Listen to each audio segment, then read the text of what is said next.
प्यारे देशवासियों, आजादी का ये महापर्व 140 करोड़ संकल्पों का पर्व है।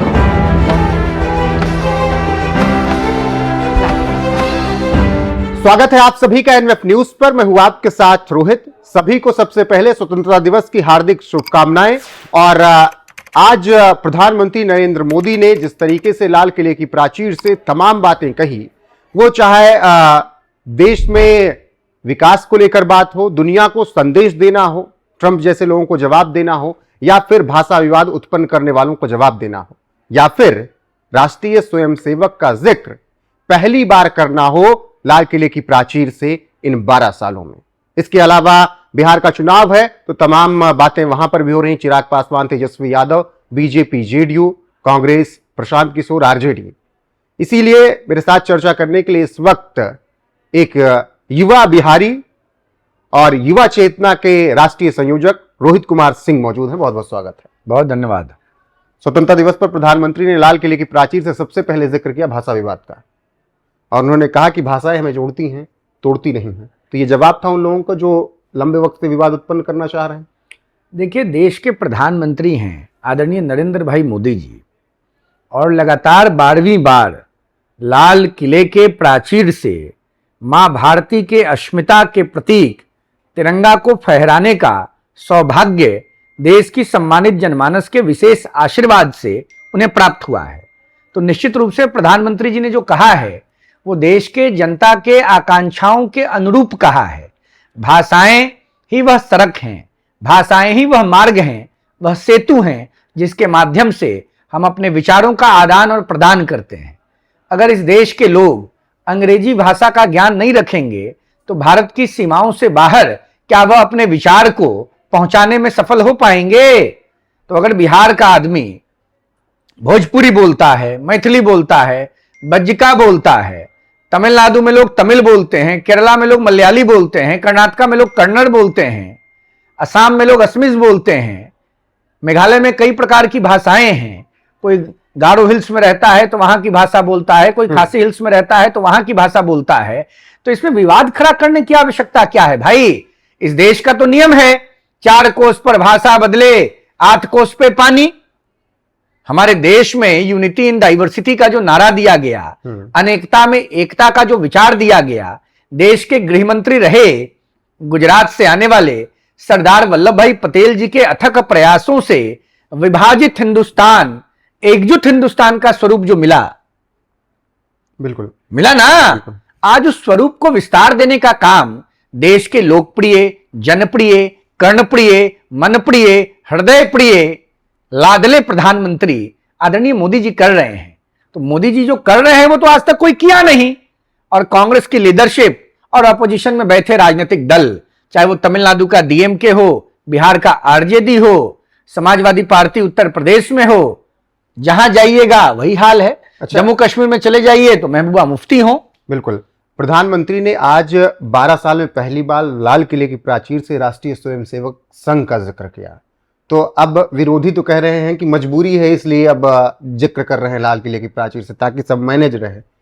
देखिए, इस देश का स्तर कांग्रेस की लीडरशिप में, ऑपोजिशन की लीडरशिप में, विपक्षी दलों की बात मैं कर रहा हूं, कांग्रेस की लीडरशिप में, ऑपोजिशन की लीडरशिप में, राजनीतिक आकांक्षाओं की पूर्ति में संलिप्त कार्यकर्ताओं के स्तर के संदर्भ में मैं अपनी विवेचना आपके यूट्यूब चैनल के माध्यम से देश और दुनिया तक पहुंचाने जा रहा हूं।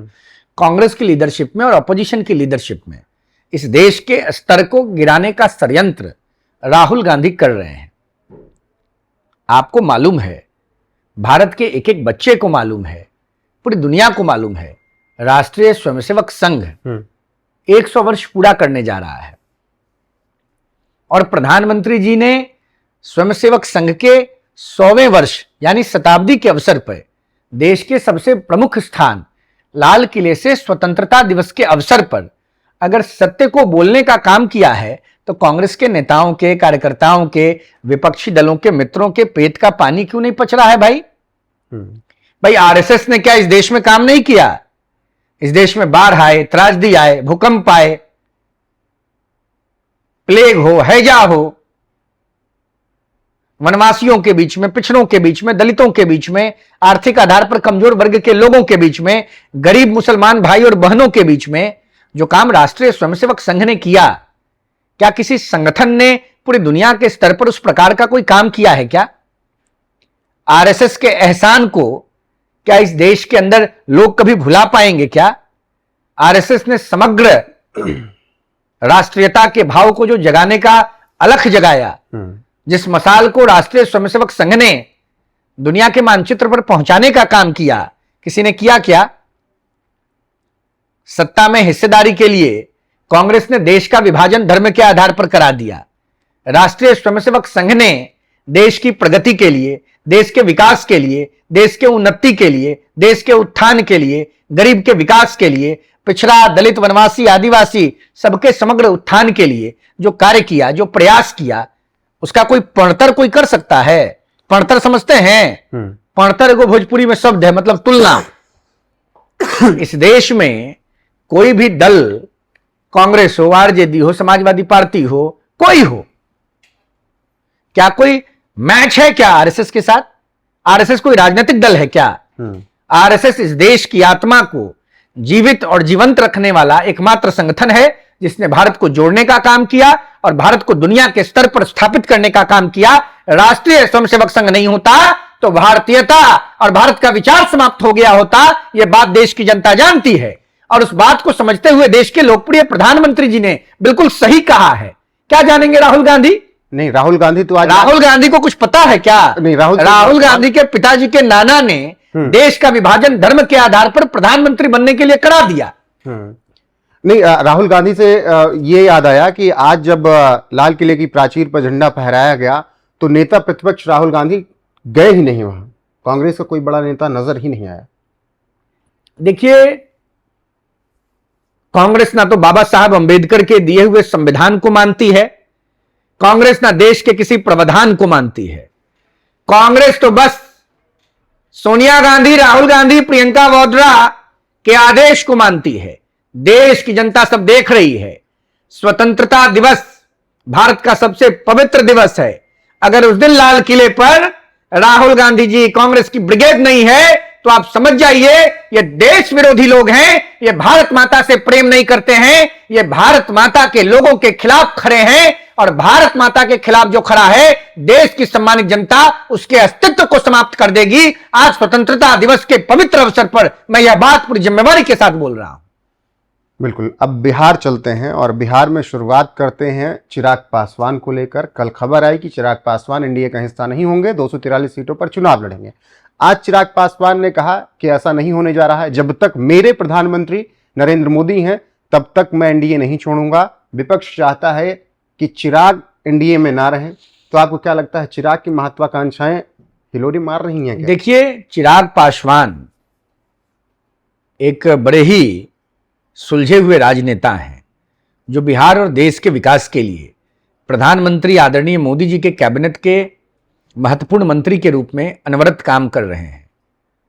मुझे तो बहुत गर्व की अनुभूति होती है कि मुझे रामविलास पासवान जी के कार्यकारिणी में काम करने का अवसर मिला। जब रामविलास पासवान जी इस देश में लोक जनशक्ति पार्टी थी और उसके राष्ट्रीय अध्यक्ष थे तो मैं उनकी कार्यकारिणी में छात्र का राष्ट्रीय अध्यक्ष होता था। वर्दी फादर वर्दी सन। चिराग जी एक योग्य पिता के योग्य पुत्र हैं और निश्चित रूप से बिहार की तरक्की के लिए, भारत माता के वैभव के वृद्धि के लिए चिराग जी अच्छा काम कर रहे हैं। और मुझे चिराग जी के इस प्रकार के किसी स्टेटमेंट की कोई पुख्ता जानकारी नहीं है, इसलिए उस पर मैं बहुत कुछ नहीं बोल सकता हूं। लेकिन यह मैं जरूर बोलूंगा कि प्रधानमंत्री मोदी जी के सरकार की नीतियों को जन जन तक पहुंचाने के लिए चिराग पासवान अच्छा काम कर रहे हैं। लेकिन तेजस्वी यादव अब भी मानने को तैयार नहीं है कि एसआईआर सही तरीके से हो रहा है। उन्होंने फिर चिट्ठी लिखने की कोशिश की और कहा कि घोटाला हो रहा है, घपला हो रहा है। हालांकि सुप्रीम कोर्ट ने कहा सुनवाई के दौरान कि आधार आपकी पहचान नहीं है और नागरिकता प्रूफ करने के लिए आपके पास आधार और वोटर आईडी के अलावा भी प्रमाण पत्र होने चाहिए। फिर भी विपक्ष मान नहीं रहा।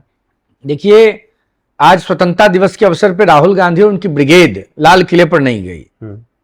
उसी प्रकार बिहार के बाबू हैं तेजस्वी यादव।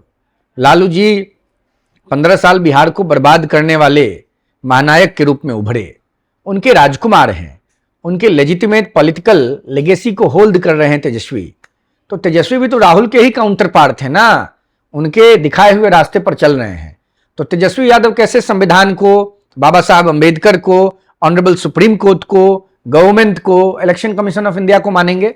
मुझे नहीं लगता है कि वो मानेंगे, और तेजस्वी यादव को बिहार की जनता नहीं मानेगी।